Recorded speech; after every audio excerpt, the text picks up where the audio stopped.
Welcome back. The debt levels of consumers continue to skyrocket during the lockdown, with high-income earners in particular under significant debt pressure.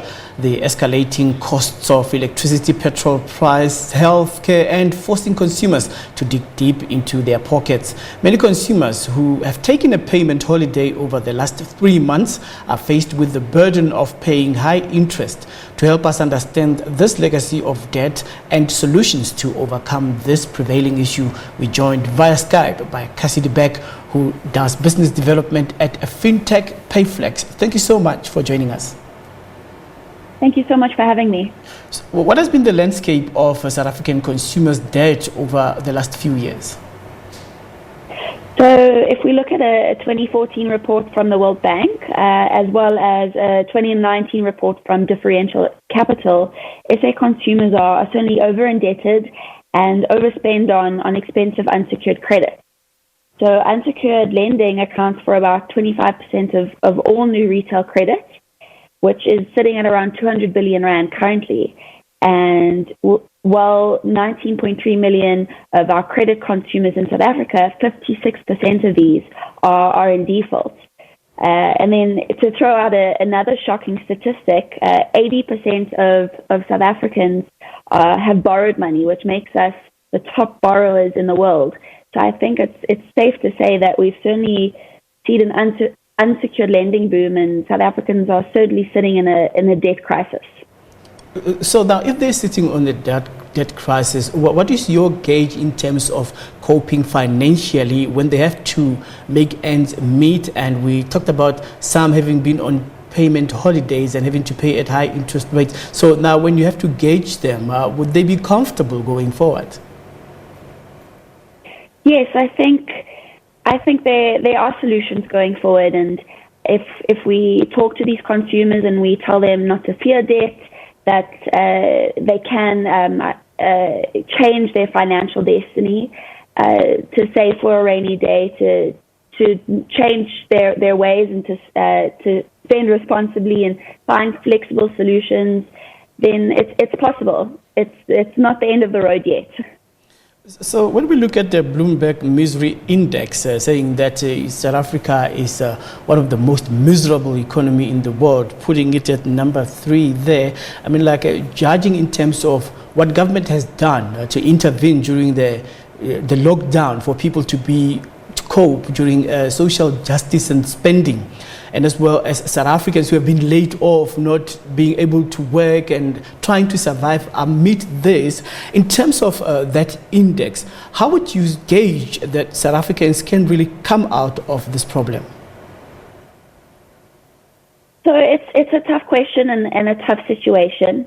So despite being named the third most miserable economy in the world, which miserable is a very strong word, I think if we get stuck in this trap of there's no future, there's no hope, and we keep relying on government, we have to take it within ourselves, returning to responsible decisions, to finding ways to overcome this.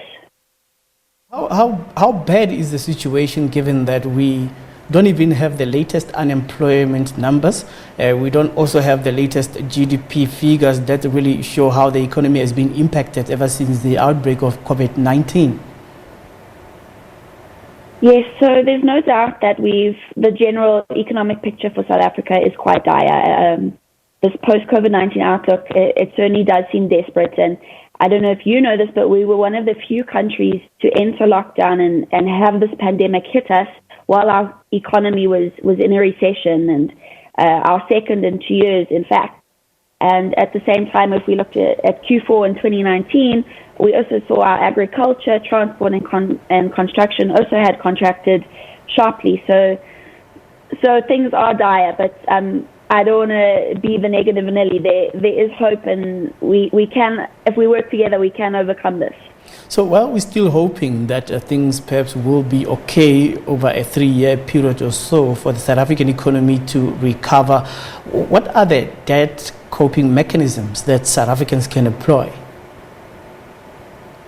So So as I mentioned earlier, I think it's important people remember that it's not too late. It's never too late. That they can take control of their financial destiny, and by starting small, they can make big changes in the future. It's important South Africans remember to live within your means. We like to say live by the 50-30-20 rule. So take your 50% monthly income, put it towards your living expenses, your daily needs, which includes cutting off your credit, paying towards your credit card, 20% for a rainy day, put it in a savings account, work towards your financial goals. And then that 30%, we still want you to enjoy your life, eat out, go to a movie, have drinks with your friends. Of course, responsibly, we are in a global pandemic. And then break that bad debt habit. It's never too late to break those bad habits. It is possible. And then explore debt-free options. If you look around there are those institutions and businesses that are offering flexible payment solutions that are interest-free, debt-free. So there is hope for South Africans, and there are ways to change our habits and to start spending responsibly. All right, thank you very much for speaking time to us. And of course, that's Cassidy Beck, who is a business development official at fintech Payflex. Thank you very much for your time. Thank you so much for having me. All right, moving on.